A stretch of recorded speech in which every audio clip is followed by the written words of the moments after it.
Buenas noches, muy buenas noches, bienvenidos a la hora de opinar.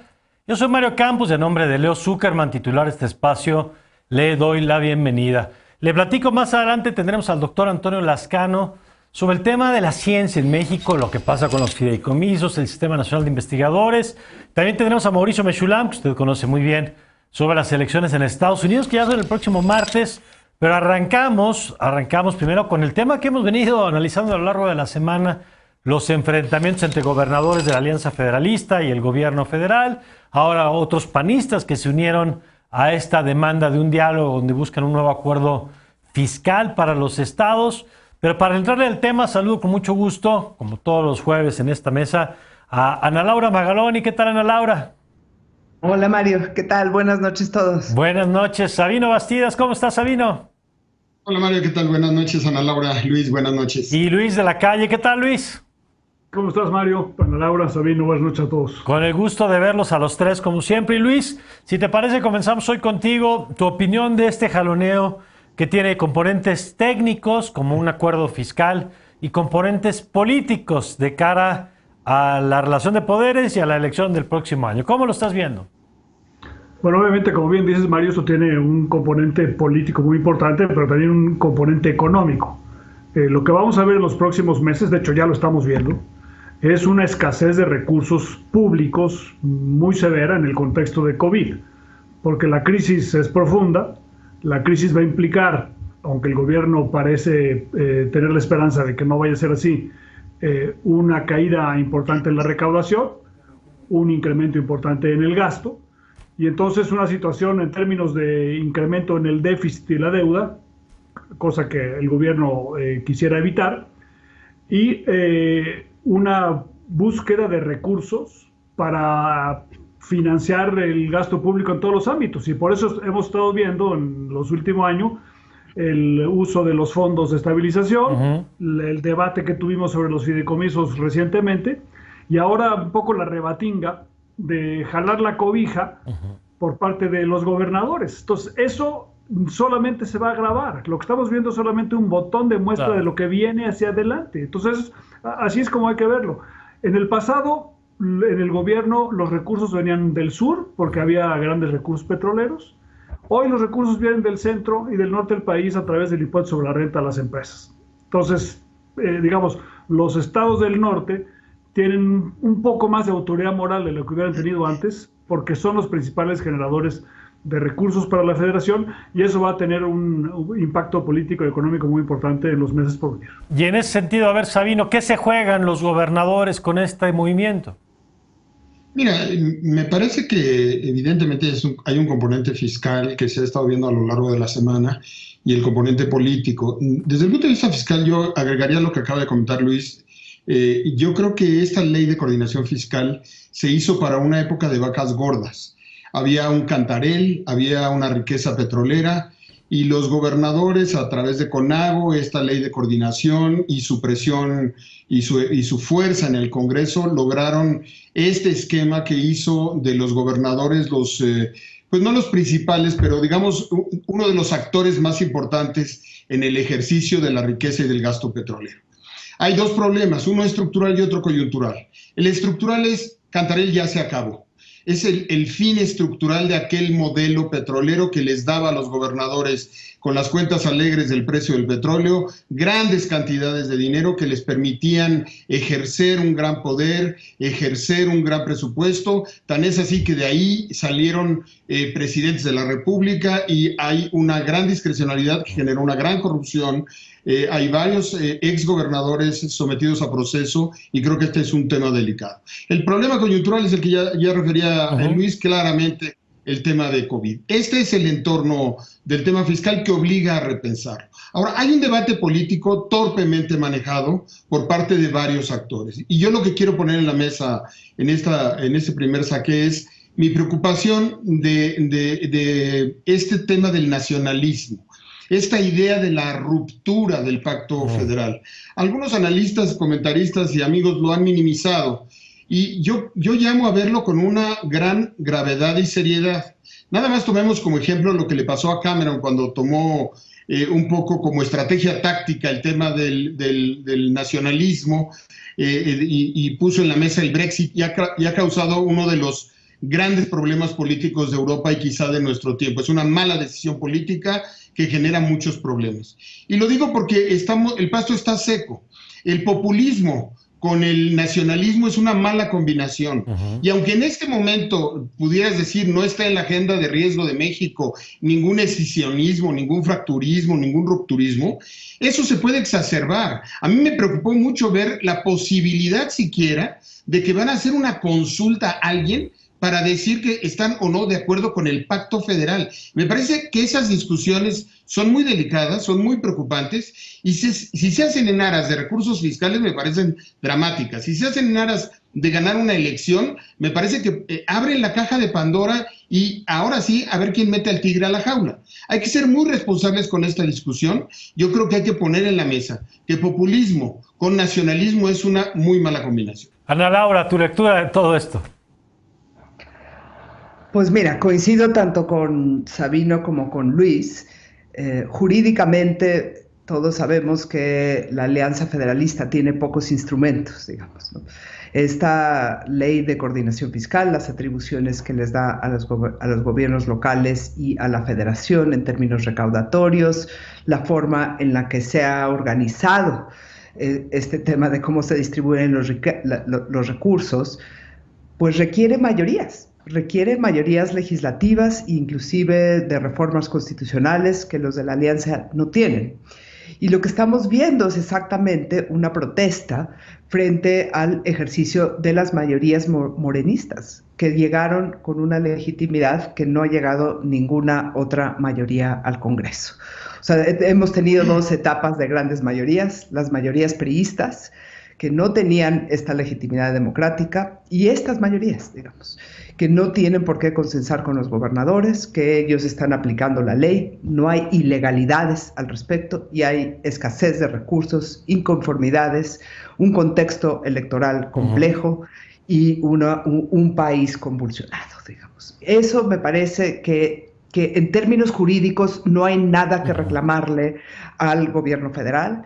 En términos políticos, a mí me parece interesante una alianza federalista en términos de empezar a hacer un movimiento que suene a oposición. O sea, creo que en todo este tiempo no hemos visto los interlocutores reales de un gobierno de oposición, digamos. Y entonces a mí me parece que esta idea de la consulta, de aplicarles la misma fórmula que ha aplicado Andrés Manuel López Obrador, o sea, cuando dice pregúntenle, qué buena idea, preguntémosles. Y según cómo formules la pregunta, claro, la respuesta que vas a obtener. Respuestas, ¿no? Claro. Y eso sí me parece que electoralmente puede tener alguna fuerza para empezar a competir en la elección del 21. Sin duda lo que dice Sabino es preocupante, que sea a través de la idea del nacionalismo. Me gustaría dejarlo más que ruptura del pacto federal, es revisemos la forma en la que se distribuyen los recursos, que es solamente fiscal. O sea, creo que llegar al pacto federal, como dice Sabino, es extraordinariamente delicado en un momento convulsionado e incierto. De acuerdo. Entonces, que tú no sabes qué hilo jalaste, que de repente ya se te salió de las manos, coincido con Sabino, pero la idea de que haya una oposición diciendo no estamos de acuerdo cómo se está administrando desde pues me parece que forma parte de este debate electoral en el que vamos a estar insertos en el 21. Y que pues me da gusto que suceda una discusión más a fondo de un monólogo. Bueno, digamos, y además, de una voz dominante. Claro, y además yo diría, ponen un tema en la agenda que no estaba, es decir, el presidente ya ha puesto el tema de 2021, el juicio sobre el pasado. Los expresidentes, el avión, los Oya, de eso se iba a tratar la elección según el presidente. Ahora hay un grupo de gobernadores que dice que la elección se puede tratar de otra cosa, de la relación entre la federación y lo local. ¿Hasta dónde llega eso? Vamos a ver. Ahora, Luis, yo quisiera conocer tu opinión sobre la gestión del tema político, es decir, más allá de las mesas técnicas que se puedan establecer, que dice el secretario de Hacienda, van a tener un diálogo. ¿Cuál es tu opinión sobre la respuesta del gobierno federal ante esto? ¿Debería conducirlo? ¿Debería sentarse con ellos? ¿Debería, como lo ha hecho un poquito, mandarlos a la ventanilla de Hacienda? ¿Cuál es tu opinión sobre la manera mejor de gestionar estas demandas? Pero el presidente tiene un incentivo para él quedarse con los recursos, ¿no? Eso es lo que ha estado haciendo en sus primeros 2 años de gobierno. Concentrar el poder, concentrar el presupuesto, y difícilmente va a querer compartirlo con los gobernadores. Desde el punto de vista del presidente López Obrador, lo que hizo Vicente Fox de descentralizar demasiado el gasto, pues quizá fue un error político. Y es muy curioso que al presidente le gustan los paralelismos con el siglo XIX, y este es un presidente altamente centralizador del poder, y por lo tanto antifederalista, ¿no?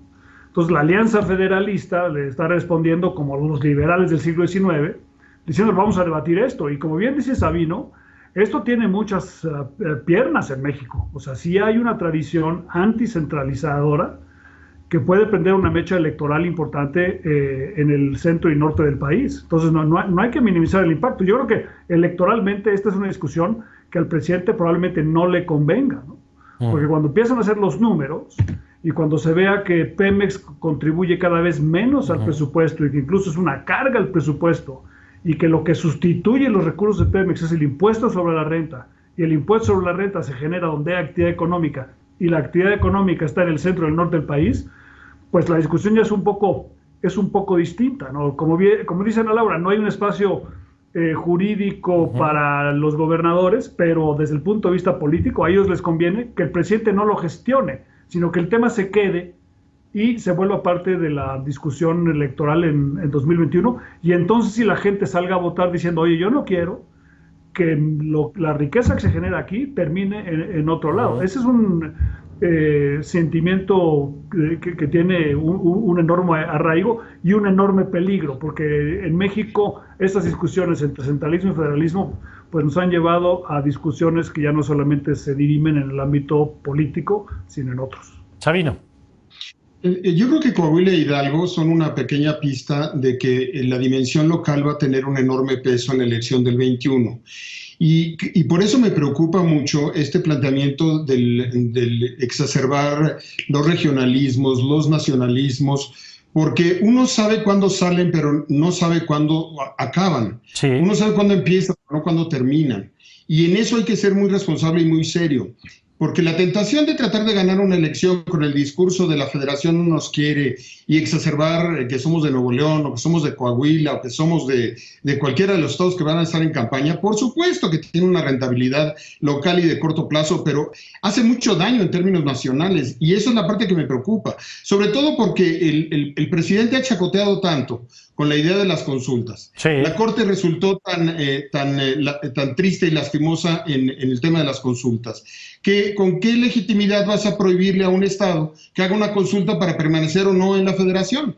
Y si es una consulta patito, pues con qué legitimidad o la Corte o el presidente o la federación le van a decir a un estado no te salgas del pacto federal. Y en estos temas la gente exacerba sentimientos. Por eso es muy delicado y se tiene que frenar esta idea de la consulta por el nacionalismo de manera inmediata. Y creo, además, que hay que ser muy cuidadoso, porque yo también quiero una oposición y quiero un debate público, y todos queremos que haya contrapesos y contrapuntos frente al presidente López Obrador.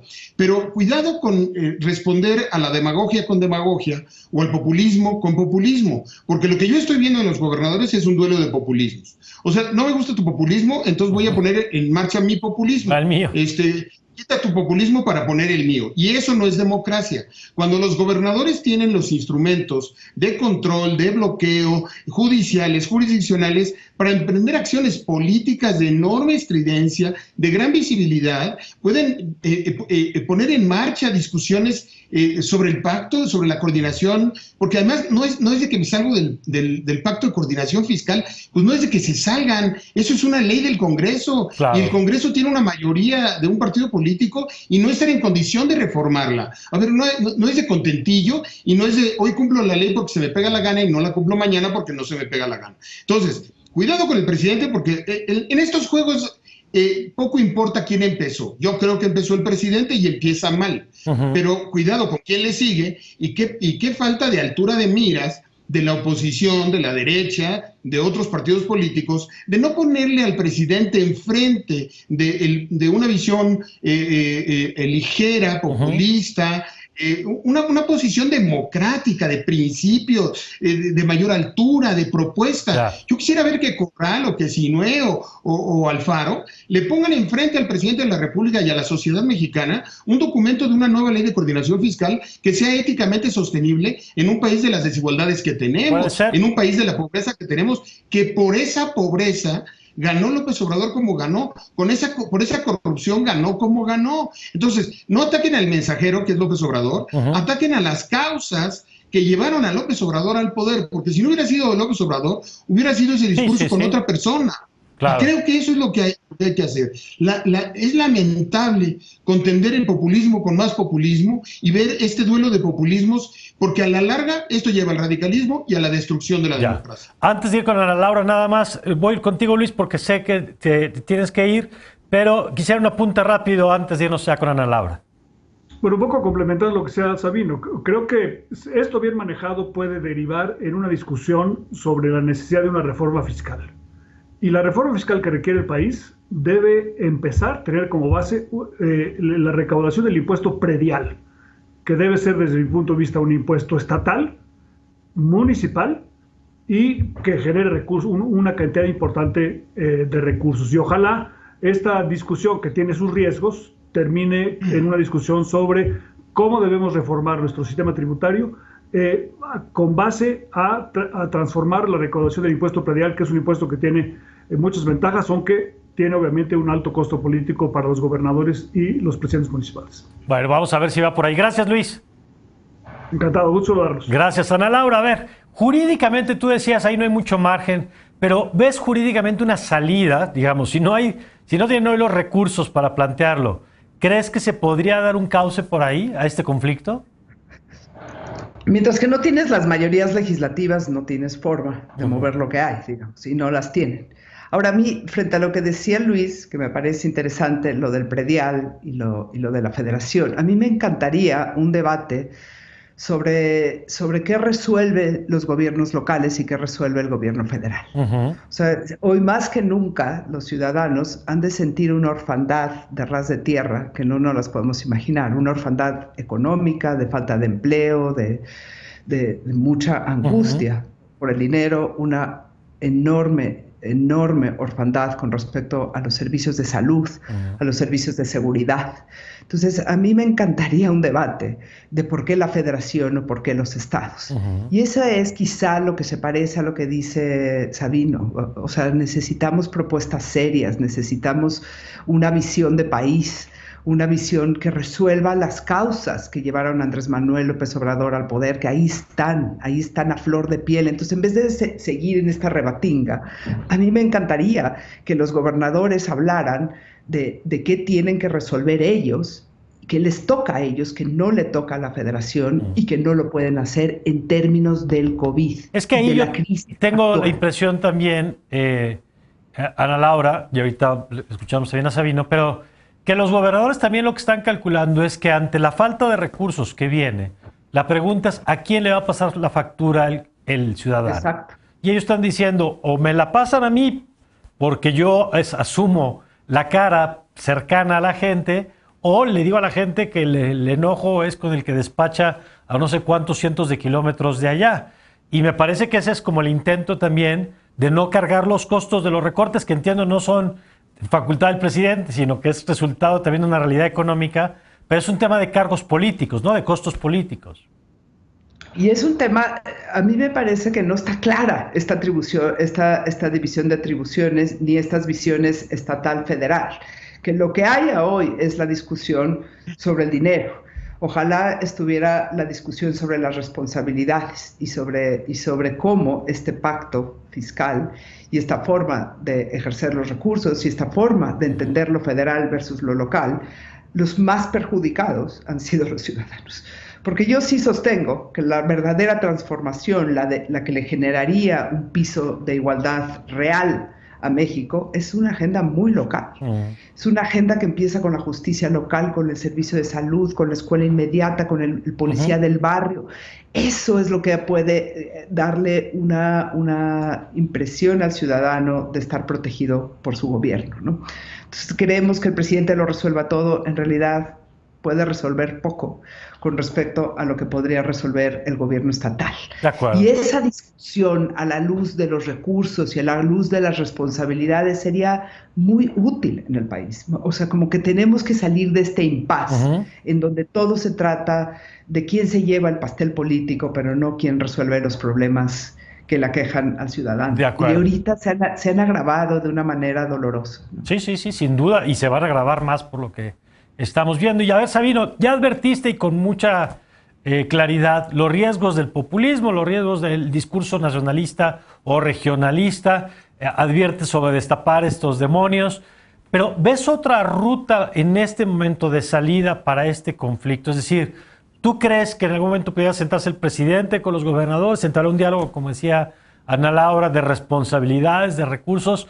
Porque yo no veo actores políticos con ánimo de dialogar. Por lo menos el presidente pues, no ha dado la señal de que con él está dispuesto a cederles, a reconocerles terreno, porque también es reconocerles un estatus de interlocutor político que le ha regateado a cualquier otro de los actores, no solamente a esto, al movimiento feminista, al movimiento de víctimas, a otros con los que tampoco se ha sentado en un intercambio, digamos, de posiciones. ¿Tú crees que esto podría derivar en esa salida? Todos estamos de acuerdo y todo lo que extrañamos o lo que deseamos es que haya más política, que haya reuniones, que haya una disposición democrática. Yo creo que este tipo de discusiones son las discusiones de la República desde hace muchos años.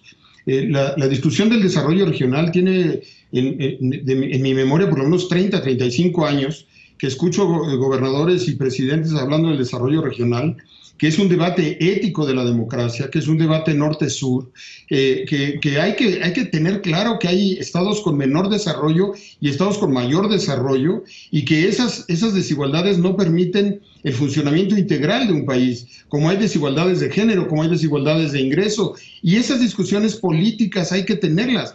No las tuvimos durante 35 años porque nos hicimos ricos con Cantarell, pero este es el fin de la República Cantarell y el fin del federalismo Cantarell, que fue muy ficticio porque dio recursos extraordinarios para todos los actores, y esto no va a suceder más. Es decir, la realidad ya nos alcanzó. Tenemos que discutir cómo hacernos de recursos, quién tiene los recursos y cómo vamos a trabajar por ellos.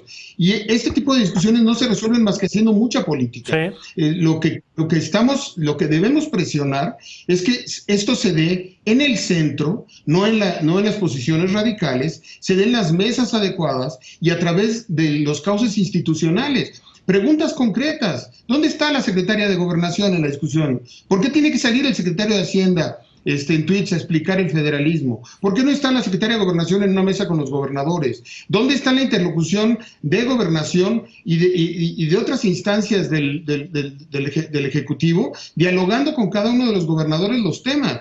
Es evidente que ellos son adictos al dinero de la federación, son adictos a la seguridad de la federación, es clarísima la asimetría en sus ingresos, es un bluff la idea de fracturar, pero es incorrecto que el presidente los provoque y los siga cocoreando con la idea de, pues hagan una consulta. Me pareció profundamente irresponsable, y tiene que haber un adulto en la casa y tiene que haber una sociedad que tenga la capacidad de detenerlos y decir, un momento, hasta aquí llegaron. Sí, no se trata de un debate entre liberales y conservadores, y si a conservadores vamos, pues todos queremos conservar la república. Entonces, no se trata de tirar la democracia que tantos años nos ha costado, y aquí es donde tenemos que subir la voz y alertar sobre los temas y tener mucho cuidado, porque empieza en chacoteo, empiezan a mencionarse con ligereza, empiezan las redes sociales ya a hablar del Mexit,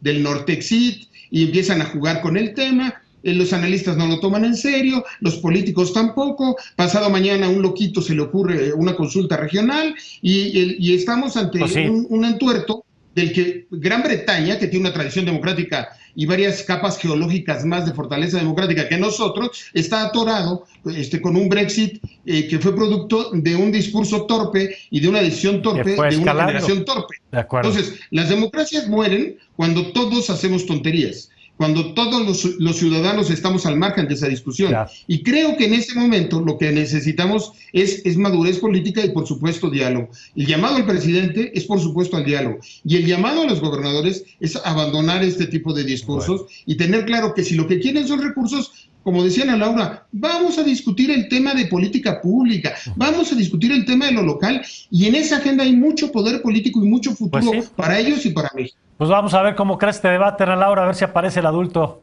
en casa, que dice Sabino, ¿no? Sí. A mí me parece que también los países cambian y las personas cambiamos cuando no queda de otra. Y el hecho de que ya no existan las rentas petroleras y que estemos en una crisis del tamaño de la que impuso el COVID, sí abre ventanas de oportunidad que con responsabilidad puede traer cambios importantes. Entonces, al mismo tiempo que están todos los riesgos que señala Sabino, están las ventanas de oportunidad por primera vez. Mientras que hubiera abundancia petrolera, nadie necesitaba esta discusión. Ahora sí. Hoy que hay escasez de recursos y va a haber todavía más escasez de recursos, tenemos que saber dónde el dinero va a producir más y por qué. De acuerdo. Y esa discusión de a quién le toca qué y cuáles son los problemas prioritarios para que el país sea más igual y más incluyente, eso es una discusión que no hemos tenido. Bueno. Y que parece que solo hay alguien que habla de eso, que es la administración de Andrés Manuel López Obrador, y que los gobiernos han salido a reclamar el pacto fiscal, pero no han salido a participar de sus atribuciones en romper un orden estratificado y excluyente. Pues sí, vamos a ver cómo evoluciona este debate. Ojalá sea para bien. Ana Laura, muchas gracias. Gracias. Sabino, siempre un gusto. Gracias. Gracias, buenas noches. Gracias, buenas noches. Nosotros vamos a una pausa y regresamos con el tema de la ciencia. Mire, ahora que hablamos de que si hay menos recursos, le estamos apostando a la ciencia, que genera, por cierto, después mucho valor, que resuelve problemas como los que hoy estamos enfrentando. Lo platicamos regresando aquí de esta pausa en La Hora de Opinar.